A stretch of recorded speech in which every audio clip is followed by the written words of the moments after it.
동력, 글밭 1월 4일 월요일. 이낙연 당장 물러나라고. 새해 첫날 이낙연의 말은 폭탄이 되었습니다. 당장 물러나라는 뜨거운 반응이 터져나왔죠. 폭탄으로 변한 그 말은 이렇습니다. 적절한 시기에 문재인 대통령에게 두 전직 대통령 사면을 건의하겠다. 형 집행이 확정되면 사면이 가능하지만 그 전에 형 집행 정지라는 것도 있다.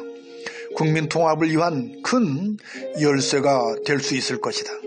결국 3일 오후에 제2위원회가 간담회 형식을 빌어 열렸습니다. 이명박근혜에 대한 사면론을 꺼내든 자신의 입장을 설명하는 시간이었을 테지요. 이에 대한 최고위원들의 의견을 듣고 정리하겠다는 뜻일 겁니다. 간담회를 마친 후 최윤호 수석 대변인은 다음과 같은 내용을 밝혔습니다. 이 문제는 국민적 공감대와 당사자의 반성이 중요하다는 데 의견을 같이 하고 앞으로 국민과 당원의 뜻을 존중하기로 했다. 충분히 경청해 나가면서 이 문제를 바라볼 필요가 있다고 그렇게 공감을 이뤘다고라고요. 대변인의 발표치고는 명쾌하지 못한 매우 어정쩡한 입장을 내놓은 셈입니다. 백성들과 당원들에게 그 어떤 죄송스러운 마음도 내비치지 않았다는 점이죠. 더 웃기는 것은 뜻을 굽히지 않은 듯한 이낙연의 소신입니다. 이낙연의 그 소신은 이렇게 이어졌으니까요. 코로나 국난 극복, 민생 안정, 경제 회복에 국민이 모아진 힘이 필요하다. 그래서 국민 통합을 이뤄 나가야 한다는 제 오랜 충정을 말씀드린 것이다. 정치 또한 반목과 대결의 어떤 진영 정치를 뛰어넘어서 국민 통합을 이루는 정치로 발전해 가야 한다고 믿는다라고요.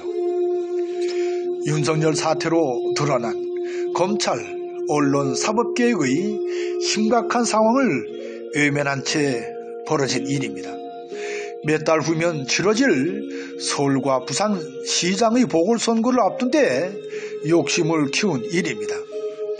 나라의 정치를 맨 앞에서 이끄는 민주당의 대표라는 데 더욱 큰 문제를 안고 있습니다.